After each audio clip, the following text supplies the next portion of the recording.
لله رب العالمين وصلى الله وسلم على سيدنا محمد وعلى آله وصحبه وسلم تسليما ولا حول ولا قوة إلا بالله العلي العظيم.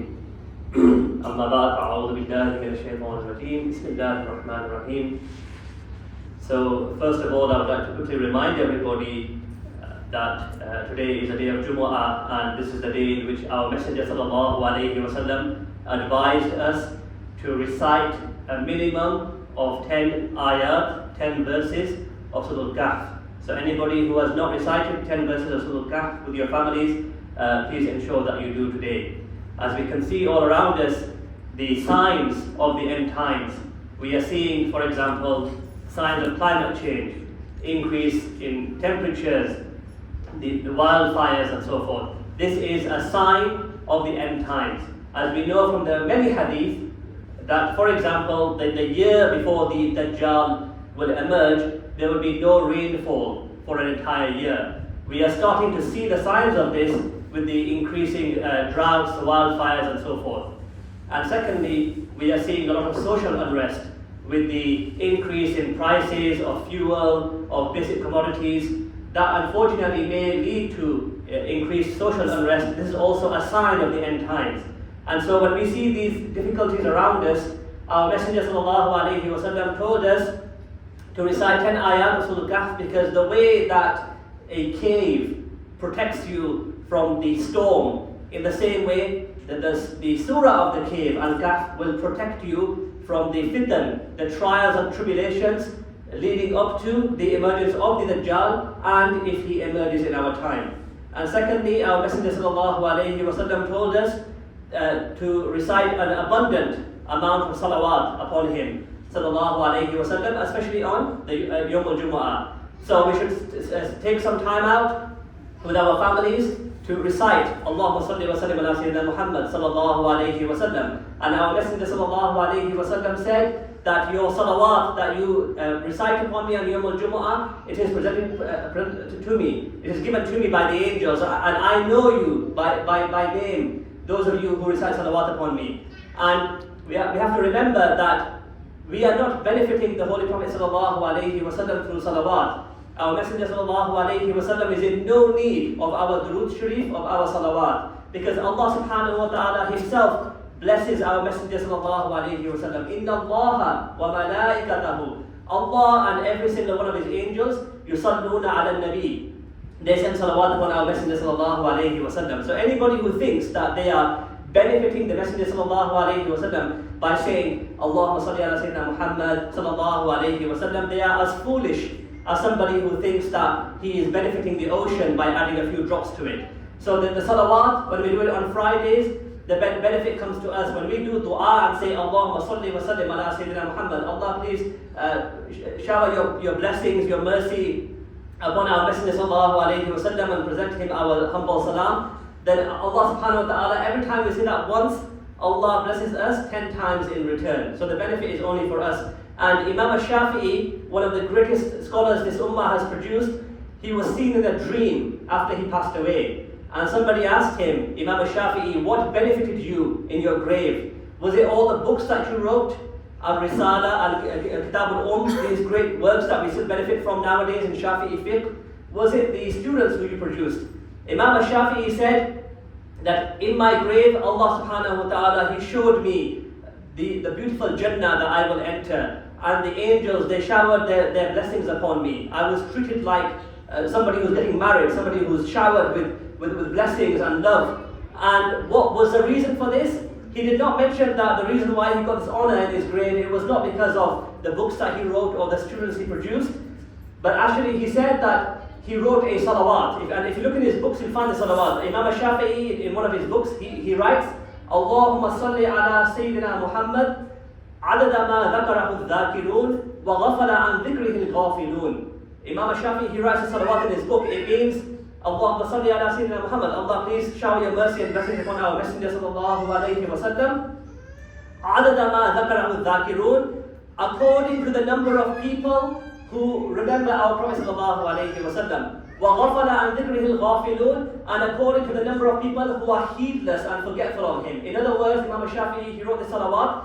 He's saying to Allah, Allah, please bless our Messenger sallallahu alayhi wa sallam, equal to the number of all human beings, meaning billions and billions of salawat. And because of that salawat that he wrote, that's what benefited him in the grave, and he was showered with mercy and blessings because of that. So may Allah subhanahu wa ta'ala help us to recite an abundant number of salawat today, inshallah, and that it benefits us in this life and the hereafter. Now, in the few minutes that I have, I want to briefly touch upon some of the lessons that we can learn from the month of Muharram and Yom Ashura, because Yom Ashura, the 10th of Muharram, was on Monday. So today is the 14th of Muharram, and we have about 16 days left in Muharram. But what we tend to do, unfortunately, is that we specify certain days, like certain days in like Little Qadr, the 9th and 10th of Zulhijjah, the 10th of Muharram. Yes, these are all great days, but as I mentioned in the previous khutbah, that we have to remember that there are 4 sacred months in Islam: Dhul Qa'dah, Dhul Hijjah, Muharram and Rajab. And as it was mentioned that the ulama and Ibn Abbas, the cousin of the Messenger sallallahu alayhi wa sallam, the great ulama, the Salaf, they mentioned that these 4 months, Dhul Qa'dah, Dhul Hijjah, Muharram and Rajab, they are entirely holy, entirely sacred. So we shouldn't just fast on the 10th of Muharram and think our job is done. No, we are in a sacred month of Muharram, and the Ibn Abbas and many of the Mufassirun, they mentioned that in these 4 sacred months, the reward for good deeds is increased and the punishment for sins is also increased. So we are in a sacred month, and let's remember that we've got about 16 days left of this sacred month of Muharram. So the way that we increase our good deeds and we stay away from sins on special nights or in the holy month of Ramadan, we have to treat the rest of Muharram in the same way. So the second thing I would like to remind ourselves of, that what can we learn from the month of Muharram and Yom Ashura. So Yom Ashura, as we know, the 10th of Muharram, that the reason why it was sacred is because it's the day on which the Pharaoh drowned and Allah subhanahu wa ta'ala rescued the Israelites, and it's also the day on which the Pharaoh of this ummah, Yazeed, this unfortunately is when he let his tyranny on the Ahlul Bayt, and he martyred Imam al-Hussein and 72 members of the Ahlul Bayt. So this Yom Ashura is a day of good versus evil. And so what we have to think to ourselves is that, as Jalaluddin Rumi, the great scholar and the great saint, he said that when you see the word Pharaoh in the Quran, you shouldn't only think about the Pharaoh in the time of Musa alayhi salam. The Pharaoh inside you is your bad deeds, is your bad habits. So the Pharaoh inside you is your ego, your arrogance, your greed, your jealousy, your oppression. So yes, we recently commemorated the 10th of Muharram, Yom Ashura, as the day on which the Pharaoh drowned, and the day on which Imam al-Hussein radiallahu anhu, he was brave enough to confront the Pharaoh of this ummah, Yazeed. But we need to also remember that we shouldn't just confine it to the 10th of Muharram. Throughout the rest of this sacred month of Muharram, for the next 16 days or so, and for the rest of the year, we need to be thinking to ourselves, what pharaonic and Yazidi qualities, bad habits do I have inside me? Pharaoh is a symbol of injustice and oppression. Am I unjust or oppressive to anybody around me? As a husband, for example, am I unjust and oppressive towards my wife? If you are, then you are a Pharaoh in your own home. If you are unjust to your children, to your students, to anybody who is employed by you, then you are a mini Pharaoh, a mini Yazeed. And we do see this in our community. We find in our community people coming to us and complaining about women, for example, being the victims of domestic violence. So those husbands who abuse their wives and they are domestically violent, they are like a mini Yazeed or a mini Pharaoh. We also get complaints all the time of people who are employed by others, employed by other Muslims in this community, and they complain about how their employee or how their landlord, who's supposed to be Muslim, treats them unjustly and in an oppressive manner. So if you have any sort of authority over anybody and you are unjust to them as a husband, as a father, as a landlord, as an employee, you are arrogant towards them and you don't give them their rights, then you are a mini Pharaoh, a mini Yazeed. So let's bear in mind for the rest of this month of Muharram and the rest of the year, let's not be a Pharaoh and let's not be like Yazeed. Whatever bad qualities we have inside us, we need to get rid of that Pharaoh and that Yazeed inside us. There are other bad qualities that Pharaoh and Yazeed had. Tribalism and nationalism. So Pharaoh, he thought that he's better than the Bani Israel, that the Egyptians are better. And again, we see that in our community. We unfortunately do see that. Yazeed as well, when the head of Imam al-Hussein was brought to him, he said that today I have avenged my ancestors who were killed in Uhud. So the Bani Umayyah, Utbah, and the other tribal leaders of Quraysh who were killed in the Battle of Badr, the non-Muslims, they were the ancestors of Yazeed, the Bani Umayyah. And so when he killed Hussein, part of it was tribalism. The Bani Umayyah against the Bani Hashim, who are the family of the Prophet ﷺ. And so if we have tribalism and nationalism inside us, then realize that that's a Yazidi and Pharaonic quality which you have inside you. And again, unfortunately, we do see that around us. We do see people in this community who, if they're from a certain nationality or a certain tribe, they will not mix with other people. They will stay with their own nationality or in their own little tribe. This is a Yazidi and Pharaonic quality that we need to get rid of, inshallah.